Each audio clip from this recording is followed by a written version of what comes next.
अस्सलाम वालेकुम वरहमतुल्लाहि वबरकातुहू। नाज़रीन, परसों मारूफ सहाफ़ी इकरार उल हसन और एक FIA के अफसर के दरमियान एक तल्ख़ वाक़या पेश आया। आपने भी देखा होगा सोशल मीडिया पर। यह वाक़या कैसे पेश आया, इसके हक़ाइक़ क्या हैं, तफ़सीलात क्या हैं, जुज़ियात क्या हैं, मैं इस हवाले से भी किसी किस्म की कोई बात नहीं करूँगा। कौन सही कौन गलत है, मैं इस पर भी बात नहीं करना चाहता। मैं सिर्फ़ इस वाक़ये के मुस्बत और मनफ़ी पहलू आपके सामने रखता हूँ या मुआशरे पर इस वाक़ये के जो असरात मुरतब हो रहे हैं या असरात मुरतब होंगे, मैं इस हवाले से चंद बातें आपकी गोशगुजार करना चाहता हूँ। सबसे पहली बात यह है कि कम से कम अब इस वाक़ये के सामने आने के बाद अवामी सतह पर इस बहस का आगाज़ हुआ है कि मुसाफिरों के हुकूक क्या हैं। तो निजी महाफिल में, सोशल मीडिया पर, इस तरह दीगर प्लेटफॉर्म्स पर भी इस हवाले से एक बहस का आगाज़ हुआ। इस बहस का आगाज़ होना ही खुशाइंद है ताकि अवाम को पता चले कि हमारे हुकूक क्या हैं। हुकूक के हवाले से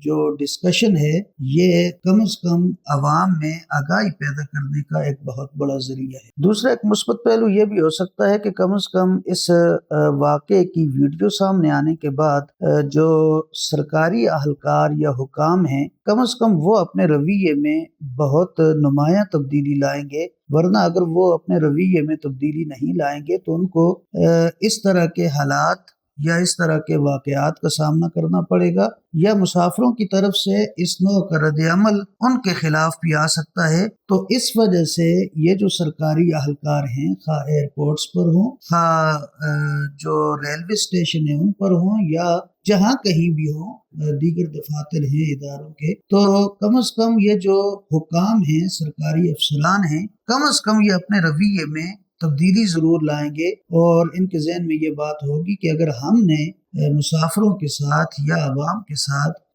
इस तरह का रवैया रखा तो उसकी वजह से हमें अवाम की तरफ से सख्त रद्द-ए-अमल का सामना करना पड़ सकता है। तो ये इस लिहाज से भी खुशाइंद है कि ये जो सरकारी एहलकार या अफसरान हैं, कम से कम ये अपने रवैये में ज़रूर तब्दीली लाएंगे। इस वाक़ये की वजह से अगर ऐसा हो जाता है तो यकीनन ये बहुत खुशाइंद होगा। एक और खुशाइंद बात यह भी हो सकती है कि अगर आप आज से 20 साल या 25 साल पीछे चले जाएं तो इस तरह के वाक़यात उमूमन एयरपोर्ट्स पर या दीगर मुकामात पर दफातर में रूनमा होते थे, लेकिन किसी किस्म का कोई रद्द-ए-अमल सामने नहीं आता था या उसके शवाहिद अवाम के सामने नहीं आते थे। तो अब डिजिटल मीडिया ने या सोशल मीडिया ने या कैमरे ने या जदीद टेक्नोलॉजी ने वो शवाहिद सामने लाना बहुत आसान कर दिया है कि अब जहाँ कहीं भी ऐसा कोई वाक़या होता है उसके शवाहिद फ़ौरन अवाम के सामने आ जाते हैं। तो सोशल मीडिया का जो इस्तेमाल है